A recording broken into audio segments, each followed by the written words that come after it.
Hi, it's Gila Nehemia, sacroerotic self-love mentor, poet, and mystic. And you are tuned into collaboration, ascension, and healing. And I'm so excited today to have this special guest, Halina Goldstein. We met when we were both writing books for Andrea Pennington last year, no, 2 years ago, right? Yeah. 2018. Time flies.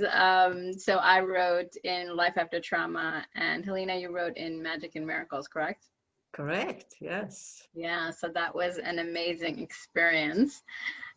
Before I turn it over to Halina and ask her some questions, I want to give you a little bit of background about who she is. Halina Goldstein has been dedicated to spiritual and personal growth for over 45 years. For the first decades of that journey, she struggled with loneliness. Eventually, through deep inner work, as well as a series of breakthroughs into awakening, she found out how to unlock and expand into love, joy, and flow for herself and for her clients. As a spiritual mentor, Halina works with coaches, practitioners, and artists who have dropped out of a successful career to follow their dreams. Even if it was the right decision for them, it is a very challenging transition to be in. I can attest to that. There is confusion, there is fear, there are financial challenges. There is a calling and an invitation to align with their soul without a safety net. Halina helps them to find out what it is that is truly their life's work, great work, and then bring it to the world with joy, dedication, and flow. She lives in Denmark and works globally. She is the founder of Awakening to Joyful Living at halinagold.com. And I will give you some more details about her ebook, and to learn more about her services, we're going to be talking about that as well. And all the information will be in YouTube in the details. So thank you so much, Halina, for being here. Well, thank you for having me. I'm excited about this conversation. As you said, we met a couple of years ago in a different role. It was exciting. I remember reading your stuff. It was beautiful and brave. So I'm just excited. Thank you. Thank you so much. I want, if you'd like to, I'd love for you to share a little bit about your journey. You talked about loneliness and how you went into awakening, and I'm sure there was a lot of stuff going on there, but if you can give us some highlights, because part of this series is about people who might be going on the paths that we went on. So if you can recount some highlights that may be helping some people, especially at this time, because loneliness, I think, is it's really important concept to talk about right now. Absolutely, and I'm so glad that you're opening the door for that, because loneliness has been and still is to a large degree a taboo, and people don't talk about it. I didn't talk about it when I was struggling with loneliness, which was pretty much the first 40 years of my life. Wow. And even if I was, since I was, I think, 18, I've been on a spiritual path and a personal growth path. So I've been, working with meditation, therapy, healing, and I did have friends, and still I did not talk about loneliness, and still I did feel lonely. So it was a challenging path, and this was also before the internet, by the way. So there was no ways to connect with people further away. Fortunately, we do have that option today. But it was an interesting journey in the way that even if I was working with myself and was feeling better, working with whatever, difficulties I had and traumatic experience I had, the loneliness kept coming back. And then I did have a few very unexpected experiences. One of them I described in the book that you mentioned, where I was really like hitting rock bottom.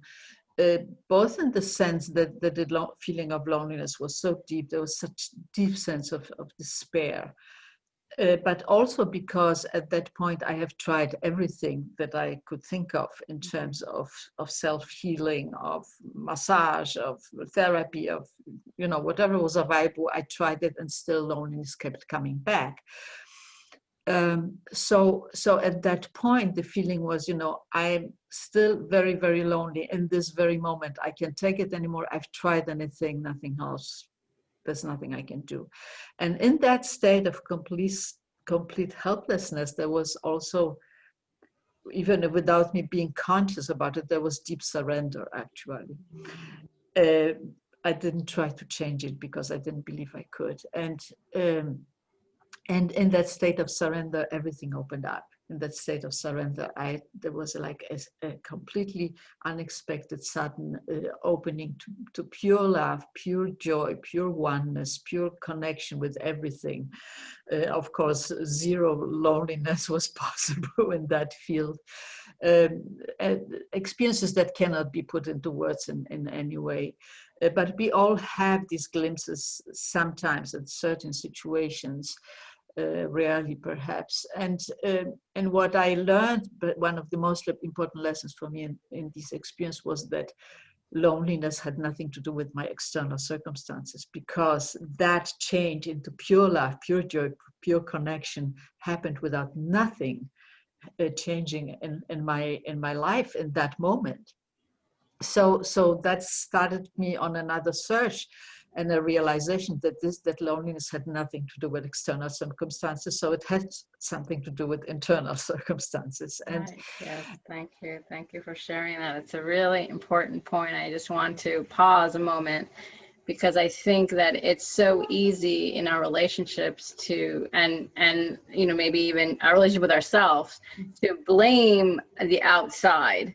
It's very easy to become the victim, which I think in both books we were, that was kind of the theme. And when we take responsibility, that it sounds like, you're surrendering and you let go.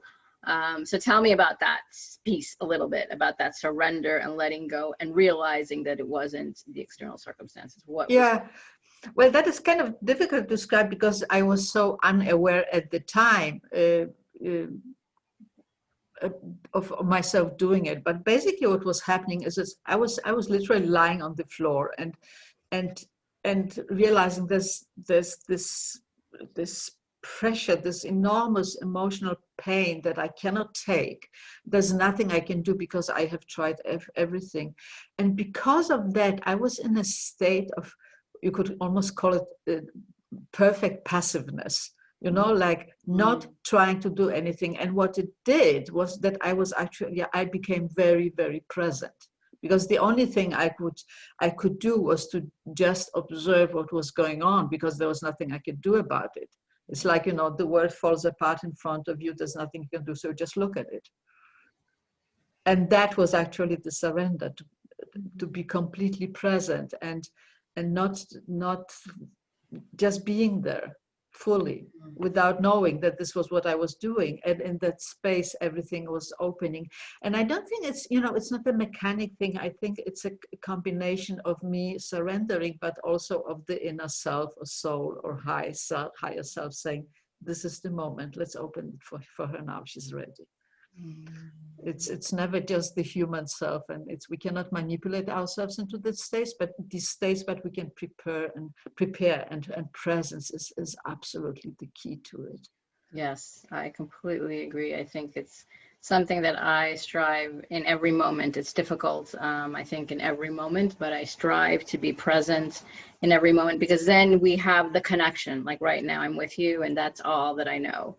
And so then we're connecting our hearts. We're connecting. It's timeless. We're just here. And I think that when I felt lonely and felt like I, like looking for something to fill my time, there underneath that, I felt that I didn't matter on some level. I didn't, because I know people have said that to me, and it really does resonate. Like I wasn't good enough to be in the circumstances that I was in alone. And another thing that somebody told me a while ago when I wrote this poem, and I used the word alone, somebody said, alone is all one. Yes. Which I thought was brilliant. So I wanted to share that. Yeah, that is so important what you brought in here, that this feeling of of not mattering, because first of all, there's such a deep, really existential pain to it. And at the same time, it affects everything we do, because then it's very difficult to be in a relationship, or to be to do your work, to do anything, if you have this feeling at some level. And I definitely had that feeling too, of course, that you don't matter, because then everything you do has only one purpose, and that to make the world prove to you that you matter. And that will not work. That will not work either, because then you give so that people can confirm that you matter. You laugh so that someone can confirm that you matter, and it's not a good choice, and it kind of keeps you in an endless circle of attachment, of dependency, and of pain. So again, that again is an invitation to go to find that experience of why you really matter within, because no one outside can give it to you. But yes, so important, that aspect too. I thank you for sharing that, because I do, that really does resonate, to truly just realize that kind of, it's like you're in this loop, like you keep, and it doesn't work, right? So like, when I was in that loop, it's like everything I did never fulfilled me. I kept looking, I kept doing, and it didn't fulfill me. I mean, the best thing I did, I mean, not the best thing, but the only thing I did was to numb myself. I would use like alcohol, whatever. But even that, for the little short time that it was okay, then afterwards, I was always like, who am I? What am I doing? You just get so lost in the external that you have no idea how to go inside. And then life happens, right? This is why, one other thing that I learned along this journey, and maybe one of the most important, is that life is always on our side, even when it's challenging, even if it takes us to the edge of what we can take. It is always on our side. And so if we are in this loop of dependency, we will be pushed and pushed and pushed until we find the door to freedom. And we will be pushed and pushed until we find the door to our meaning and our worthiness and our self-love and our joy. Love does that, and life does that, and that is another aspect of surrender and of aligning, is that the growing realization, life is on my side. It's really trying to help me to come back to who I am. Yes, I really am glad you brought that up. For those of you who are watching this, and maybe in that circumstance, or maybe moving out of that circumstance and not quite sure what your next move is. And I say this to my clients as well, is that the universe has your back. Life is on your side, and when we take ourselves out of that victim mentality and realize that we can take our power back, that being on our own is actually a gift, to really get to know ourselves and to really understand what is it that we want to do. What do we like? There's so many questions. We can have a whole, sometimes I really enjoy being by myself, because it's, I get to do the things I want to, and it feels really fun and amazing. So I think that our culture also kind of has taught us, not to be alone. But I feel that all of that is changing right now because of, all of the different circumstances that are outside of our control. Though it's taking us to the place that I feel that many people are afraid to be in, to really confront themselves. Definitely, it's that art of being alone. Yes, I agree that this is a great challenge for many people, because this is something we just no one shows us how to do that. There is enormous potential in that, and I think it's important for everyone to find out, like, where's the right balance for me between being alone and being with others. I'm probably one of the exceptions. I am one of the exceptions because I am really a solo soul. I spend a lot of time alone, and it's deeply fulfilling for me. And at the same time, what I also have learned along the journey is that the more you're able to have a deep love connection with yourself, the more you're able to do it with others. The more you feel you belong alone, the more you will feel that you belong in the world and belong with other people. So it stops being a contradiction, this being alone and being with others. But it is such an essential thing to be able to be with you. And once you can do that, then others can be with you too. But it is a journey for many people, a great challenge to develop that ability, not just because, out of necessity, but because you realize, I am the love of my life. This is who each of us should know that we are. Right. Such powerful words. Thank you, Halina, for sharing that. Really, it's speaks straight into my heart. And I actually have been reading Braving the Wilderness by Brene Brown, and she talks about that. She talks about belonging and belonging to yourself, because her search was always about where does she belong. And I think that you touched on that really important point, because I think that sometimes we don't know, especially on this awakening journey, and we realize that, like I did, I put myself in all these places and it looked good, but I didn't belong there, And I feel like it's the internal struggle that we think we need to do these things. Logically, it seems like that's what society, has taught us to do, or we've been trained, by education or family or whatever, but it doesn't fit, and then we're like, well, what are we supposed to do? And I think that's when that whole kind of, I guess we can call it awakening, but this whole internal dialogue happens, like what's going on, Absolutely. And yes, I can totally relate. That has been such a huge part of my journey. And I can also see it, in my case, it was like quite radical, because I somehow, the way my life has unfolded, I was always a minority in all kinds of ways. But interesting things that I also see it with my clients who for a great deal of their life it looked like they were belonging. So maybe they had a successful job in a corporation, and they were on some sort of manager position, or maybe they had their own business, and they did what was expected of them, and they were belonging, and they had the right kind of family. And then as they go deeper, as they awaken, maybe not just not in the spiritual sense, but awaken more and more to who they are and what is calling them, they realize, I do not belong here. I thought I did. I thought this was what I wanted, exactly as you said. And this is such a scary place to be, because there is this idea, if I don't belong here and I hardly know who I am, then what now? It's an awakening. It's an invitation to really align with your life in so many ways, but it's also a scary place to be, right?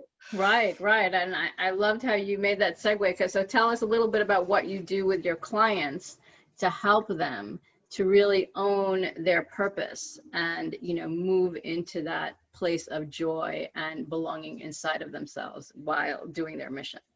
Yeah. So this is something that happens gradually, and there's a journey in that. And just like very in a general sort of way, the foundation of that journey is to align with yourself, align with who am I really? And that means aligning spiritually, but also personally. Who am I? Like becoming stepping in your own shoes, kind of, if I can say it this way. And the more you do it, the interesting thing is that people think that they need to figure out what their purpose is, or they can figure it out. But what happens is that the more you become who you are born to be, the more the calling becomes clear. It just comes to you. It just comes to you when you kind of, oh, this is who I am. this is who I am, and stand by it more and more. So there's this phase of like saying yes to yourself, and very much, it's also very much about working with fear, because it stands between us and us and us. and then the purpose shows up more and more. And then so there is this clarification, which is not an intellectual thing. It's really an opening to your calling. And then the next phase, then it becomes the development of your body of work, of how does my purpose express in the world. And that is partly again, inner work, deep inner work, because it is aligning even more. But it is also, then it begins to translate into, what is my business? Who do I serve? How do I serve them? What do I create in the world? So then it becomes something that at least people that have their own business can recognize. And at the same time, it has to happen in deep alignment with your spiritual journey. Because there's plenty of education in the world on, how to build a business, how to do this, how to do that, and it doesn't work if you are on a spiritual journey, because it's out of alignment. So you need to bring these two worlds together.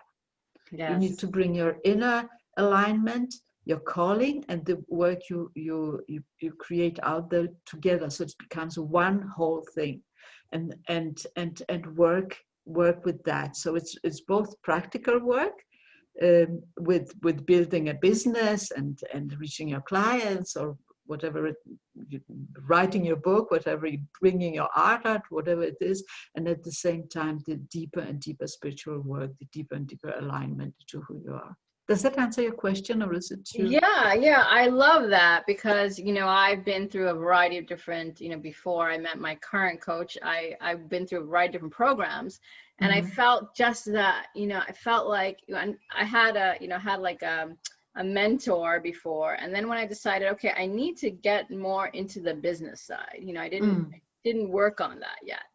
So I joined a program, and it was too much about process. Like, it was focused all on process, but I wasn't there yet, so it didn't make sense to me. I couldn't do those things. Didn't have the team. I was still like a solopreneur, and I didn't even understand how I can even create a process. Like, those things just didn't make sense, because I was still on my journey, spiritually, and still stepping into a lot of challenges.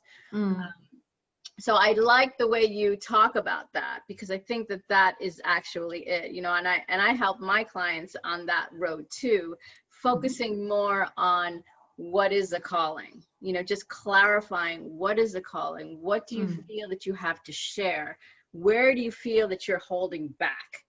Because I think a lot of it is, we want to do something, but then there's, like you said, fear, or, or like, we haven't yet decided we want to become that, though we see the vision, and we're I don't want to put a hierarchy, but it seems like we're getting close, but our old self calls us back to a comfort zone. So it's kind of absolutely, and the dance continues, and the levels of fear continue. Absolutely. Yes. The funny thing is that again, speaking of how life is on our side, is that the experience I'm having in my life, but also when I look at my clients and friends, is that we are on this journey, and until we align with that calling, which is a process, we may have tried many different things, and we may have learned many different things, and they were never fulfilling, and they never worked out in the long run. But what happens when we really step into the calling, is that they become gifts. That also, like, I've done like so many different things in my life. Like, one of them being, at some point I was a software programmer when I was like 20 years. At some point I worked a lot with online marketing, and at some point I did something else. And all of a sudden now, when I work with clients, I can just like, oh, I need this too, and I can help them with that, and I can help them with that, and I can help, and the same with their own lives, that oh, I tried this in that context, it didn't make any sense, but now I can bring it in the right context for me, and now it blooms, now it flourishes. So again, life, even if we think that we, maybe, we think we have a random life for so many years, and then we start exploring our calling, but we were being guided there from day one through Yes. to our entire life. The entire experience becomes the gift, and the as we move forward in the adventure. Yes, I love that very much. Thank you for sharing that. It's from, it's almost from birth, I feel, for myself, and I feel for many others. We may not have realized it, but every single decision, everything that was made for us or we made was for this specific time, and when we can, I read this book, I don't know if you ever read Colin Tipping, Radical Forgiveness.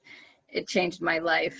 I've seen it, I kind of looked at it, didn't read right. it yet, but He it's talks beautiful. about that. He talks about, and a lot of people say this, but that your soul was brought to actually experience all those challenges that you had in your life.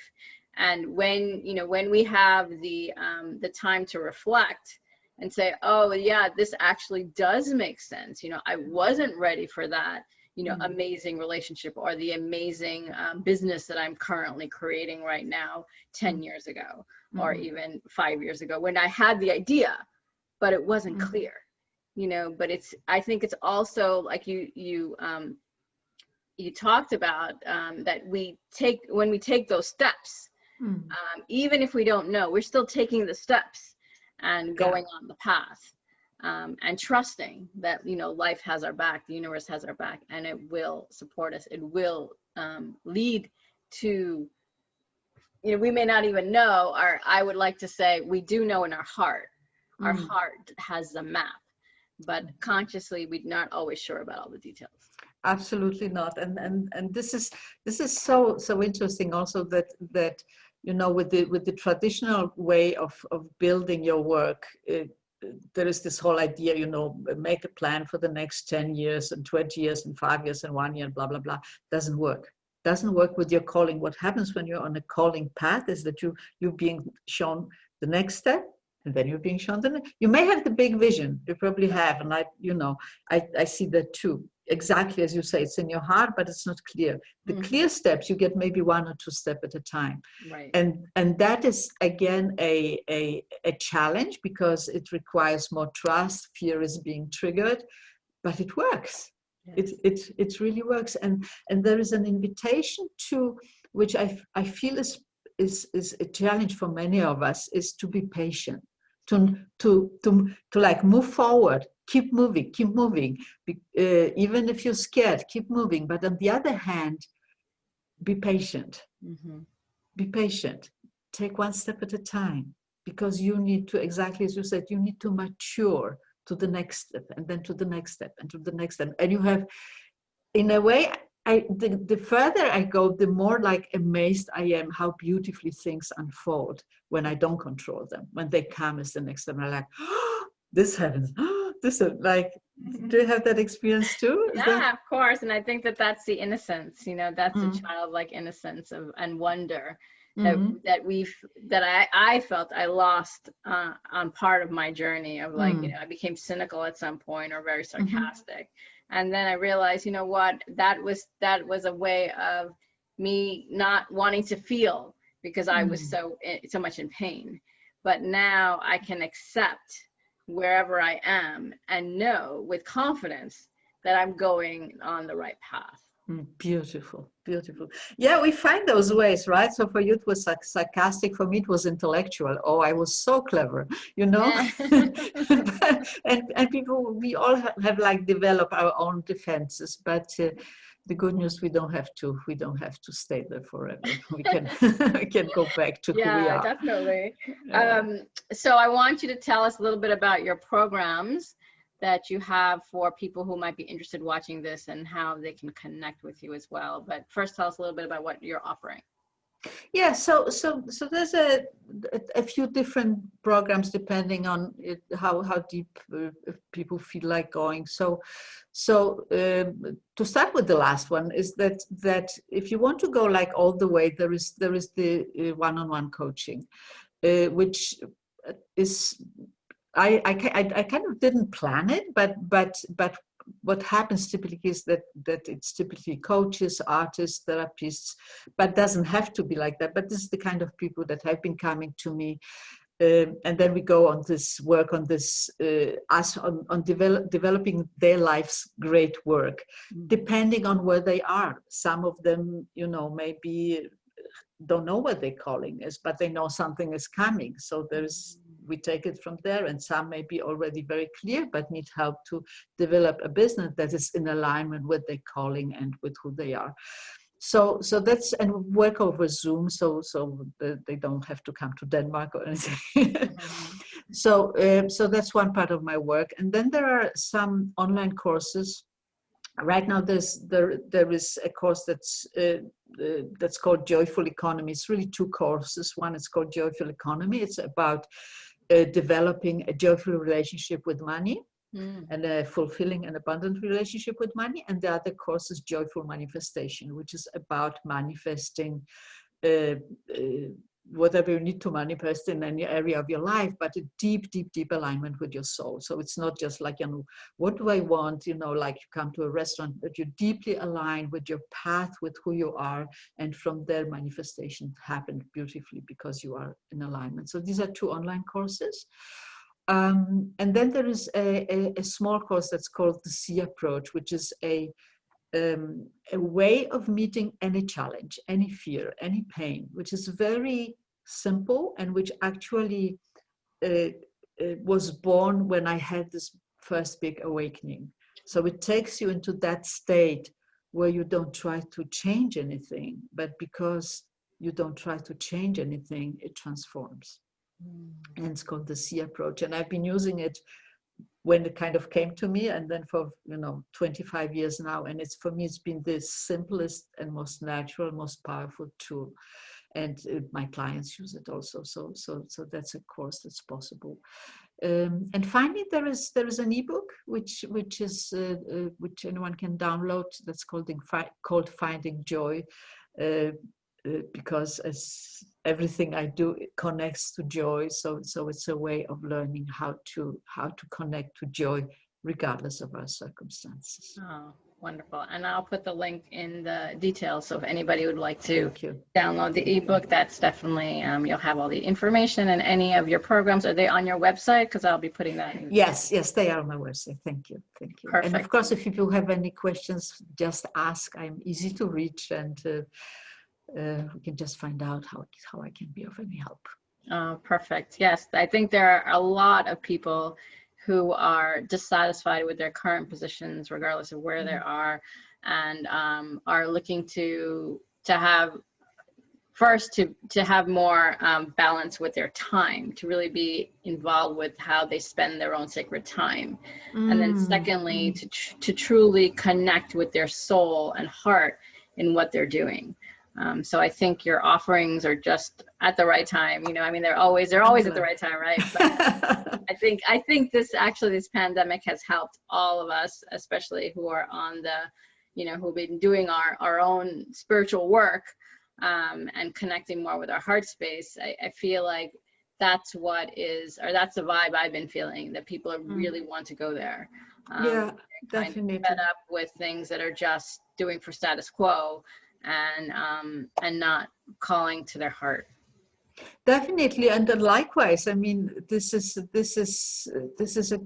so many people have been pushed through the pandemic, but also through so many other changes taking place into this scary questions. Who am I? What am I here to do? How can I experience truly fulfilling relationships? All that, like really big questions, and a calling for now is really the time to do something about it. If not now, then when? Right? And there are many of us that are there to help, and then it's a question of finding the person that one resonates with. That's important, right? Yes. That's why actually I do this series. It's for people to find who resonates with them, because when they can, and I always say this in every episode, is to is if Halina is resonating with you, like, don't hesitate, take that step, even if it's just an email or a conversation. Those things can lead to a completely different world that you may desiring, but Mm. not know how. And I'm hearing actually more and more people are walking into these kinds of things, coaches and stuff, because therapists are not working for them, or, you know, whatever the reason is, and we don't need to know.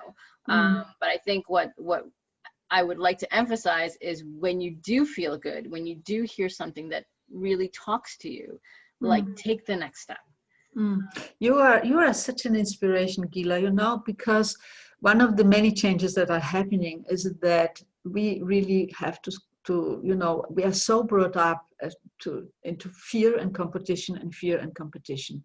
And you're an example of that it's actually possible to step out of fear and into collaboration, and that, yeah, we can create together, we can share. That's beautiful. That's a beautiful inspiration. Thank you for doing that. Thank you. Yeah, I remember when we had our chat before we scheduled the interview. You know, actually, this series was born out of when I was actually in fear. Like, I didn't know where I was working. I wasn't sure how I was financially taking care of my family.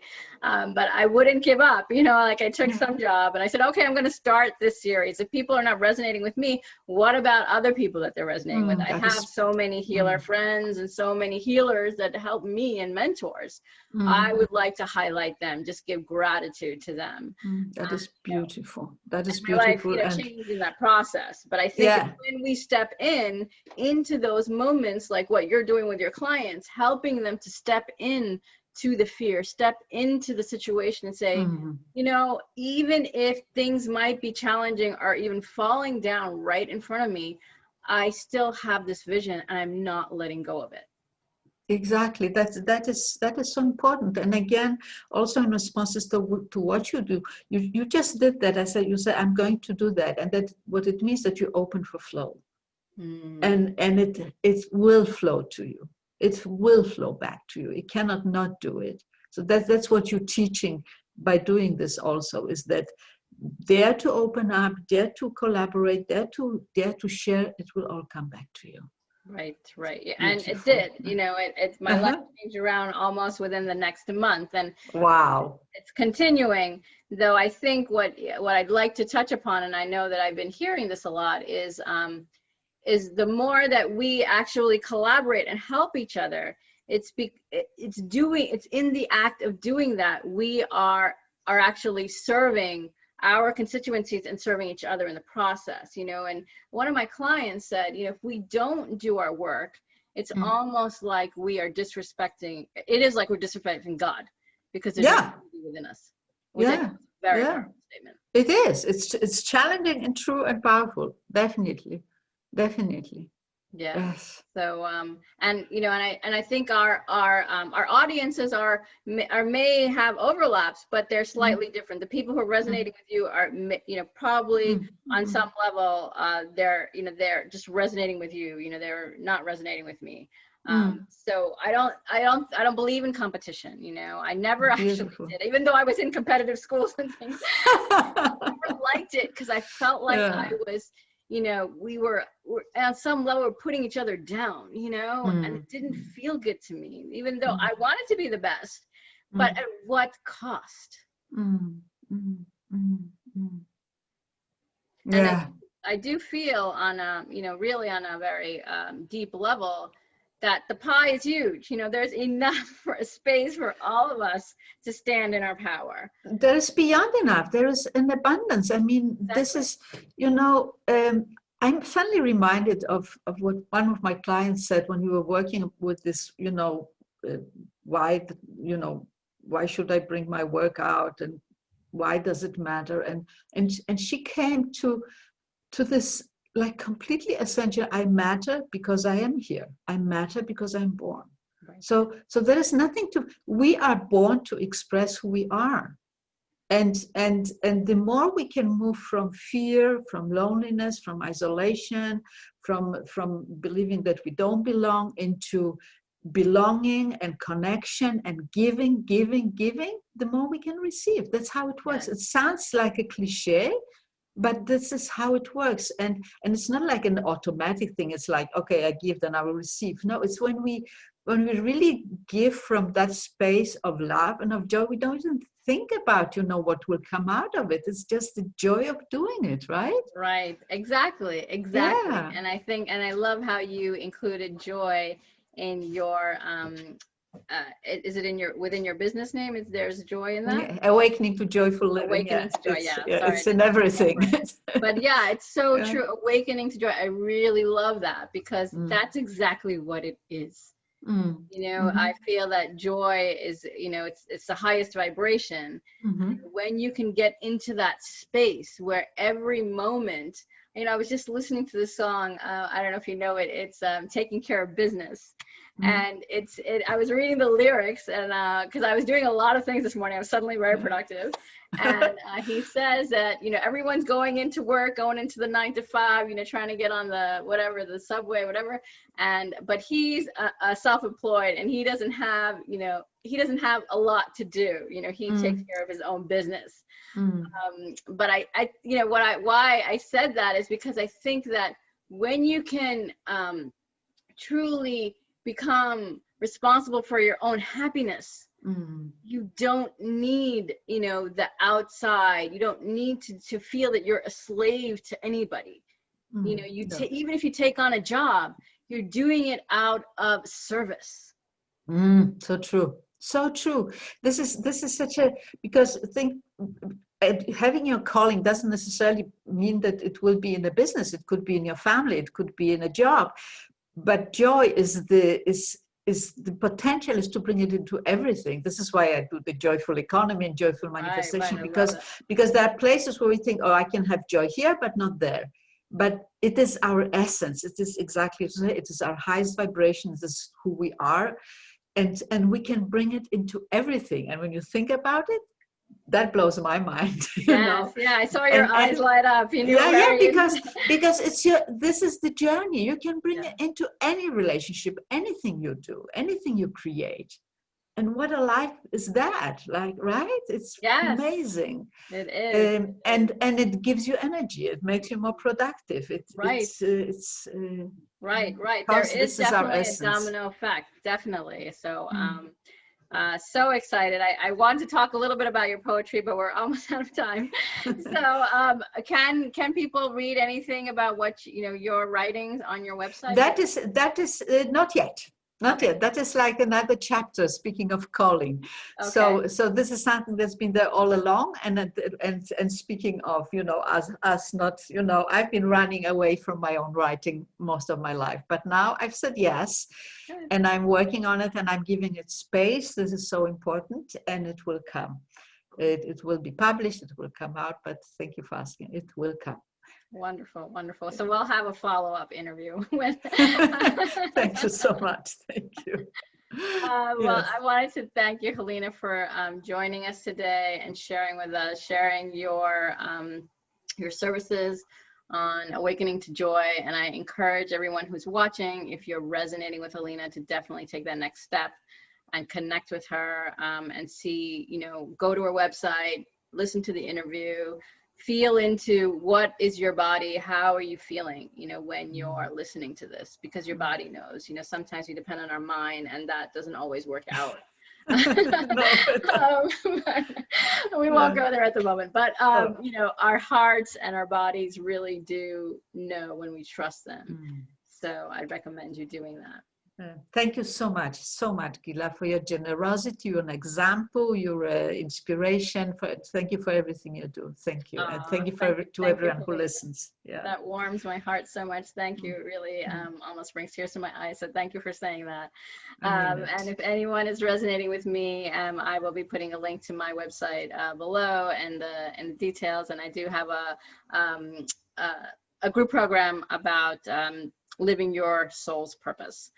Beautiful. And because I will be sharing this too with my audience. Yes. So wonderful. So what you recommended, if you resonate with Gila's work, go right there. Definitely. Yes. Thank you, Halina. That means a lot to me. I really appreciate you saying that. And yes, we're here to collaborate with each other, work together, because I do, just the last word, and you can say something as well, Halina, if you'd like to, but I really believe in interdependence.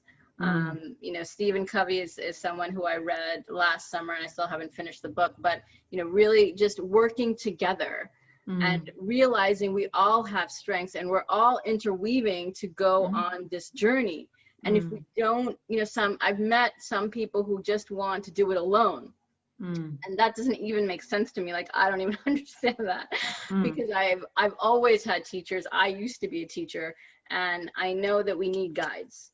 You know, guides are angelics, you know, angelic people, you know, in an earthly form, put for us to move forward.